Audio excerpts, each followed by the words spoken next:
Welcome back to the show where we run you through all the Dolphins news you need to know about. After you through the news you need to know about, we run you through the fan Q&A where we answer fans questions.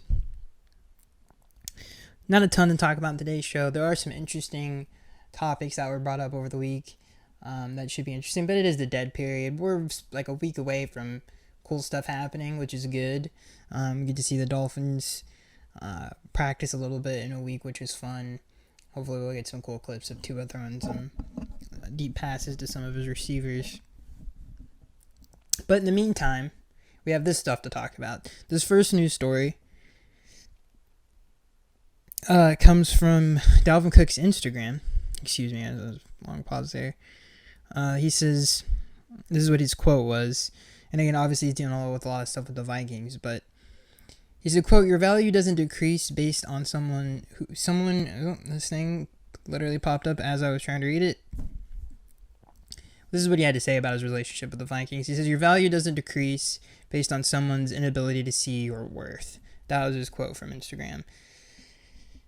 Now, the only reason I bring this up is that to this day, and this is still coming, ever since the reported trade fell through with the Dolphins and Vikings that they tried to make happen before the draft, this has been rumors. Obviously, Dalvin Cook was training with Tua in the offseason.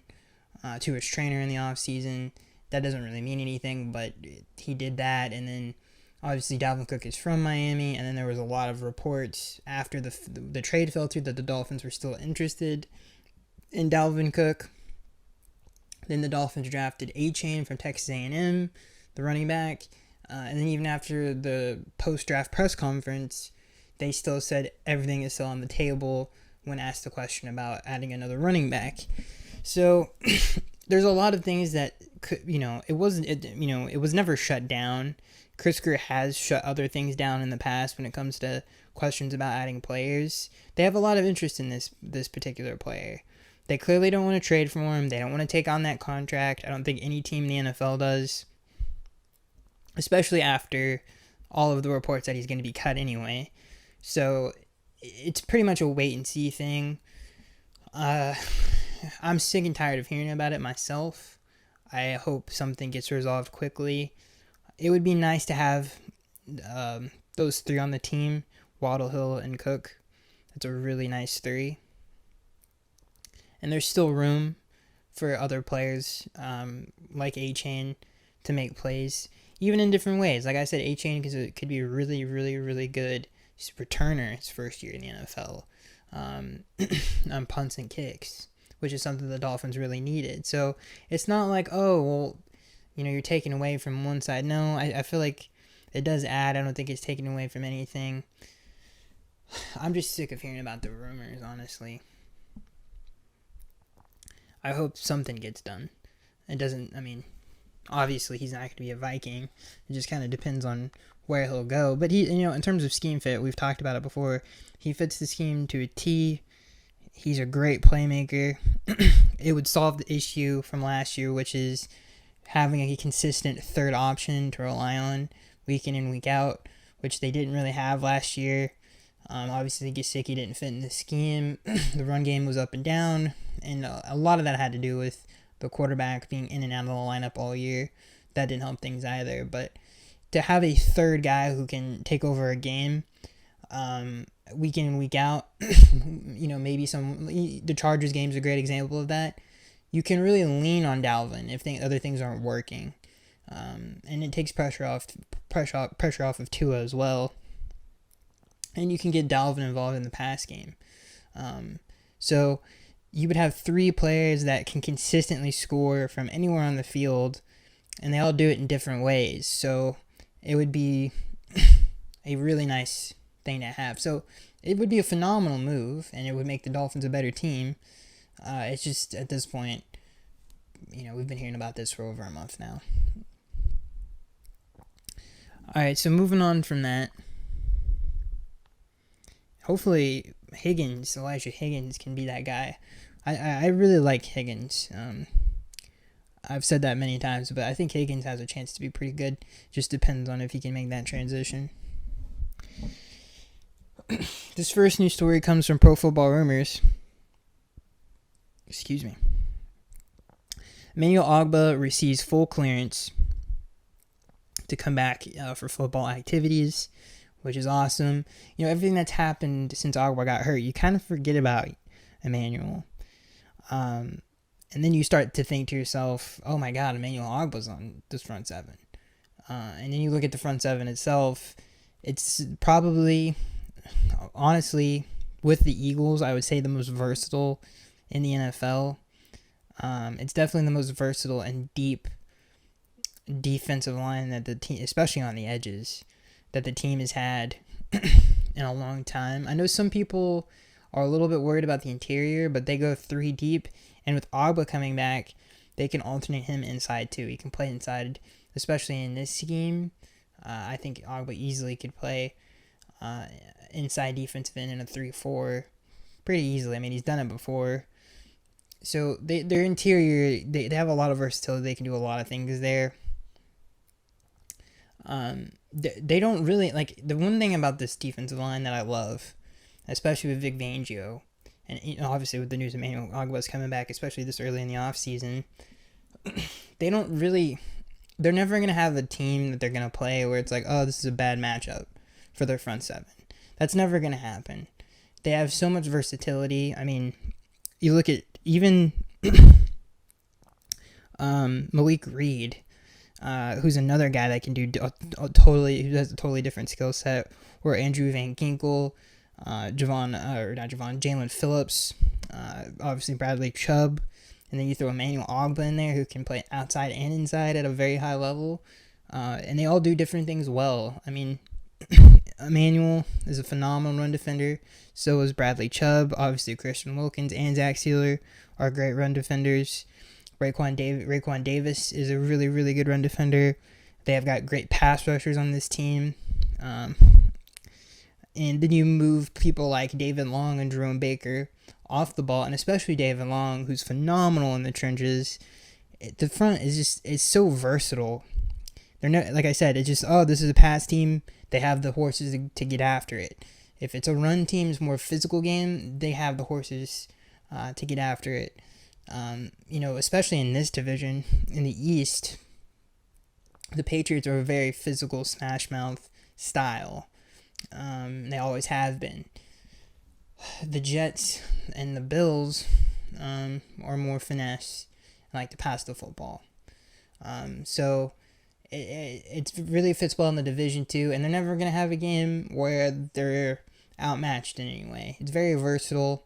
A lot of these guys can do different things, and it's just a very deep and versatile unit that I'm very excited to watch. So when I saw that, I was like, oh yeah, Emmanuel, and I'm happy they didn't get rid of him, because he's such a good player. This is a guy who can have 10 sacks in a season and is a great run defender, and a pretty good playmaker. His first year in Miami was amazing, and then the years after that, they were really good as well. You don't really want him to have, he's not a 1 in terms of a pass rusher. He's just a phenomenal, versatile defender like a Michael Bennett. He's, I think, honestly, probably a better pass rusher than Michael Bennett was, but he is that type of player where he can do a lot of different things really, really well. And it's awesome that he's going to be back. He's going to be in this scheme. Vic has coached a lot of really good fronts. The Niners, obviously, in the early 2010s, those 2011, 2012 49ers teams were really good up front. And really helped out a lot of careers, especially on the edges. But I would suspect someone like Emmanuel will be used like a Justin Smith. Ooh, almost dropped something. But used like a Justin Smith in this scheme. And then you got your Jalen Phillips, who's more of, Aldon Smith, even though they're different types of players. But I think he's going to unlock a lot of players' talents in this defense. And we've talked about it a lot, whether it would be the secondary or the front seven. Players like Jerome Baker, I think, are going to benefit a lot from the scheme. So it's really exciting.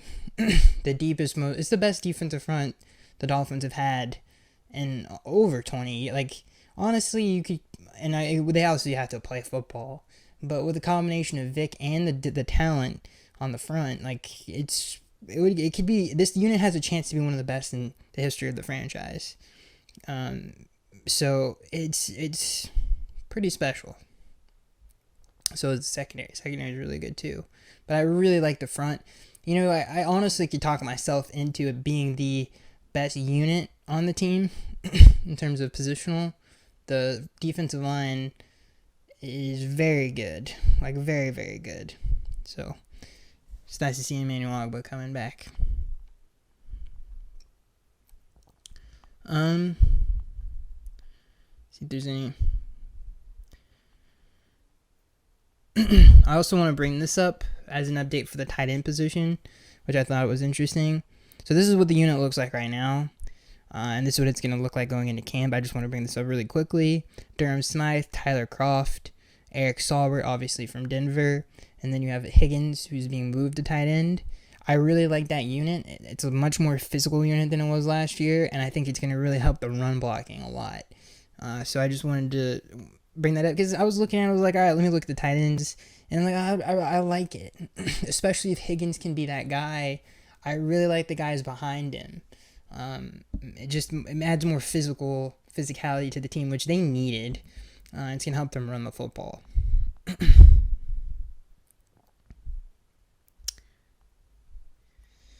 That might be it, guys, for the news. I think we covered Ogbah coming back. We covered Cook. We covered pretty much everything. Just excited to get things going. All right, so I guess we're gonna move on to the fan Q&A. This first question comes from Richard. He says, "Can backup quarterback Mike White win some games if Tua is out again?" Yes.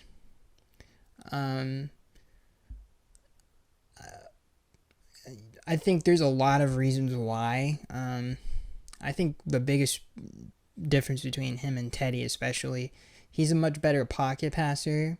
He's got great poise in the pocket. He's got a better arm than Teddy. He keeps his eyes down the field, sees the field better than Teddy. He's just a bigger person. I would say, he does everything at this point in his career. And I know if you look at the stats, you're like, all right, they're not the best, but he was on a bad Jets team. And every game that he kind of took over, for the most part, the team wasn't better than the other team that they were playing. The Bills and Jets game, or the Bills Vikings game. You could argue they're better than the Vikings, but and even his first year where he got a lot of reps against and then he ends up getting hurt against the Colts. They beat the Bengals. He just not only he wasn't on a very good team, but he was also didn't play a lot. I don't know where I'm going with this, but the point is that if you look at his numbers, you're like, oh, whatever. But if you actually watch Mike White play, especially in that Bills game, even in the Vikings game, I think those are his best games. He made a lot of really high-level throws. And it was nice to see him do that in Buffalo, because it's like, okay, yeah, that's the division we're in.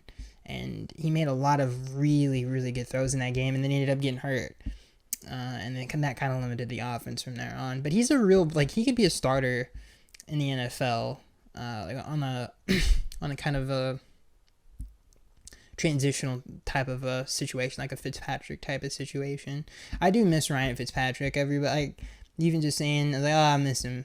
I wish he could still pack up Tua.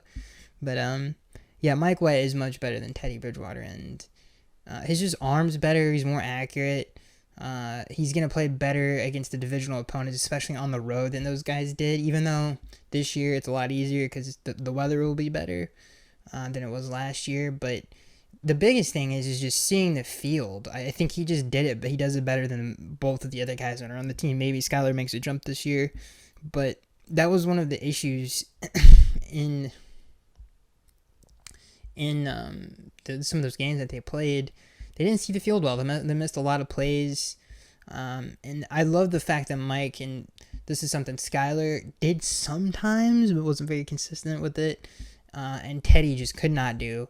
He can make a lot of tough throws in the pocket, on third and long situations too.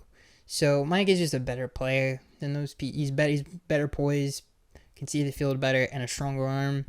And I think if he had to come in, he would be very, very, very good backup for the Dolphins. Some people compared him to Matt Moore. He has a much stronger arm than Matt did. One thing I will say, Matt's deep accuracy was phenomenal. That's probably the only thing that I would say that Mike's better in the pocket than Matt was. Matt had a big issue in the pocket, especially with fumbles. He was a little too small for the position. But I think Mike White's one of the better backups the Dolphins have had in a while. And his teammates seem to really like him. Not that they didn't like Teddy. That's obviously one of the best things that Teddy does, I guess, is his teammates like him. All right, so let's move on to the next question here. This next question comes from KC Fanatic. Hope I just didn't hit a button. I swear if I hit a button. Anyway, he says, Skaggs, I heard it said... let me restart. This question comes from KC Fanatic. Burping all over the place. He says, Skaggs, I heard it said that today's NFL is a passing league. Passing also is the strength of the Miami Dolphins. Run versus pass, what would be a good balance in your eyes for our team? Based off of last year, one of the bigger issues, two things. There wasn't a consistent third guy, and they couldn't put together long, methodical drives. They just never did it. That is, I think, because of the run game not being consistent. Because they did do it sometimes. I mean, they did it against the Jets, which is one of the harder teams to run on, and they did it with a third-string quarterback. So they did it at times, but they weren't consistent with it.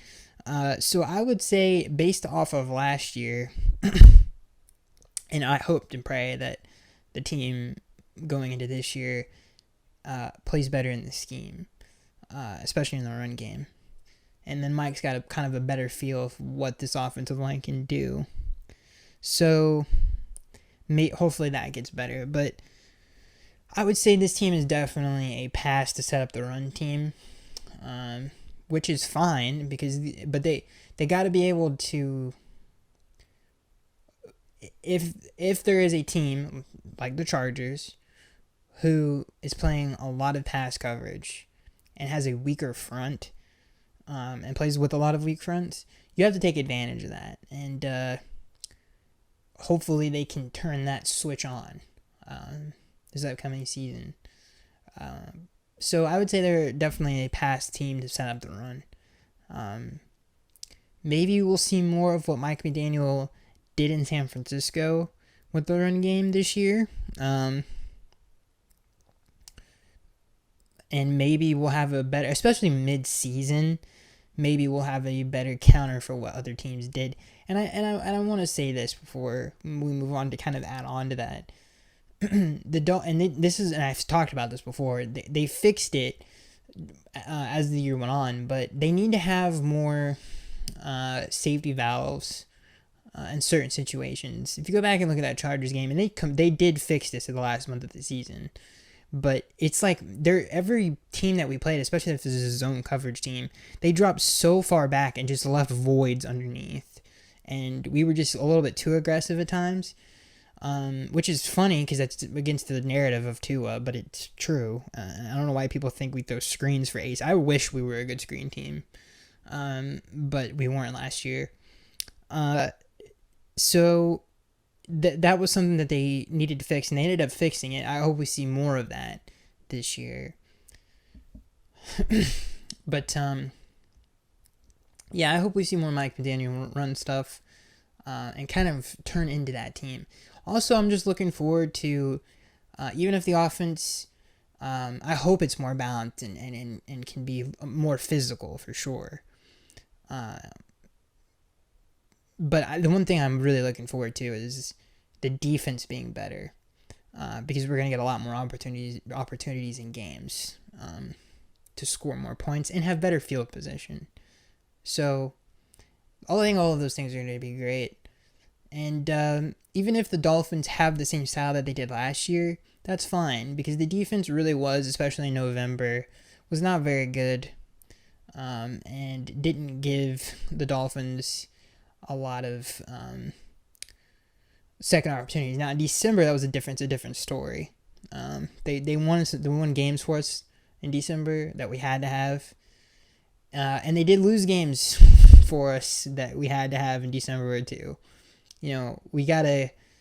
It's hard to stop Josh Allen, but there were a lot of games last year against the Chargers and Bills and so many other games and where it's like situational calls, especially from a coordinator's thought process was lacking, to say the least. So bringing in someone like Vic who can fix those issues is phenomenal. Like how many third and longs did the Bills convert? Like 3rd and 18s in big moments, or 4th downs that they should not have had. The Isaiah McKenzie catch, even in Miami, like there's certain plays that shouldn't happen. The Chargers play where we backed everybody up on the goal line. Like there's just like stupid common sense stuff that Josh did last year. It's like he just cost us that field position that I don't think Vic is gonna allow. And then even if the Dolphins, like I said, have the same style of offense, but they get more opportunities and shorter fields, that's just going to help the offense. I mean, offense helps defense, defense helps offense. It's the game of football. But it's just simple. Sometimes it's the little things, and a lot of the time they didn't take advantage of situations that they should have because of bad defensive play calling and in terrible moments too. And even against the 49ers is another great example of that. That game doesn't happen if Vic Fangio is the Dolphins defensive coordinator. Just certain dumb things that's like, I don't know where Josh's head was, really. So that's it, guys. I hope you guys are I'm looking forward to. Hopefully, this Dalvin Cook stuff gets figured out, and I don't have to read about it anymore and see clickbait thumbnails about it. So that's it, ladies and gentlemen. Hope you guys enjoyed, and I'll see you guys in the next one.